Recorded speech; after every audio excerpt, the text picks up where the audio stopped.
বলছি, কক্সবাজারের মানুষের অনেক দিনের দাবি হচ্ছে বাকখালীকে দখল দূষণমুক্ত করা।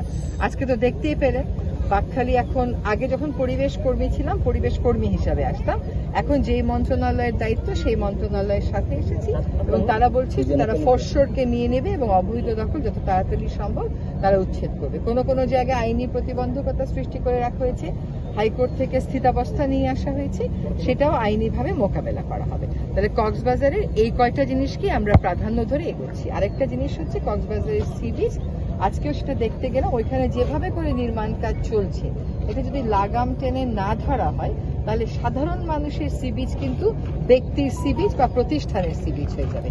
এটা হতে দেওয়া যাবে সময়ের বিবেচনায়। আমাদের সরকারের তো একটা সুনির্দিষ্ট সীমিত সময়, এর মধ্যে এই প্রাধান্যের কাজগুলো আমরা করে যাব। এটা সরকারি কিছু প্রতিষ্ঠান ইসিএ এলাকায় রয়েছে, এই যে আর্মির প্রতিষ্ঠান আছে, পুলিশের প্রতিষ্ঠান আছে, বিজিবির প্রতিষ্ঠান আছে। আমার কাজ কার প্রতিষ্ঠান আছে এটা দেখা না, আমার কাজ হচ্ছে ইসিএ এলাকায় অনুমতি ছাড়া কোনো কিছু হয়েছে কিনা সেটা দেখা। যদি দেখি ইসিএ এলাকায় পরিবেশের অনুমতি নাই, বনের অনুমতি নাই, জেলা প্রশাসকের অনুমতি নাই, তাহলে সেটা কার ওটা দেখা আমার বিষয় না। আমি আগেও দেখিনি, এখনো দেখছি না, ভবিষ্যতে। আর এই যে বাকখালী নদীটা আরো অনেকবার উচ্ছেদ হয়েছে, তারা আবার পুনরায় স্থাপনা নির্মাণ করেছেন, এই বিষয়টাকে আপনারা কিভাবে দেখছেন? আমার দায়িত্ব গ্রহণের পর প্রথম ফোন করে আমি ওনাকে 51 একরের দখল উচ্ছেদ করতে বসেছি। আপনারা দেখেছেন যে 4-5 মাস আইন শৃঙ্খলা পরিস্থিতি খুব এক ধরনের অস্থিরতার মধ্যে ছিল। এখন এটা মোটামুটি একটা নিয়ন্ত্রণ এসেছে। আশা করি 51 একরের কাজও আমরা শেষ হতে। কবে থেকে জিজ্ঞেস করেন না, তাহলে তো উচ্ছেদকারীরাও বার্তা পেয়ে যায়।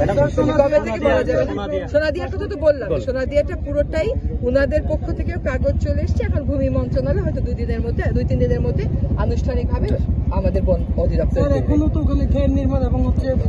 হচ্ছে, কথাটা সত্য, এখনো না, এটা তো হচ্ছে অনেকদিন যাবতীয়। এবং তখন আগেও আমি কথা বলেছি, এখন শুধু কথা বলছি না, এখন কাজও করছি। সোনাদিয়া নিয়ে হাইকোর্টে মামলা করেছি, রায় এনেছি।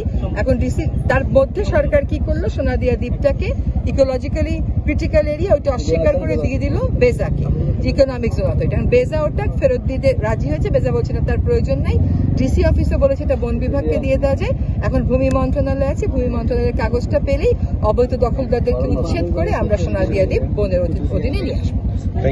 কক্সবাজারের 700 একর বন যেটা আছে, কক্সবাজারের যে 155 একর একটা বনের জায়গা নিয়ে একজন ব্যক্তির নামে বিল্ডিং হচ্ছে, 20 একর যেটা আপনার ওই যে ফুটবল হওয়ার কথা ছিল, ফুটবলের ট্রেনিং সেন্টার, আবার আমাদের যেই জায়গাটাতে পুরো চিংড়ি ঘের করেছে বেজাকে দিয়ে দেওয়া হয়েছিল।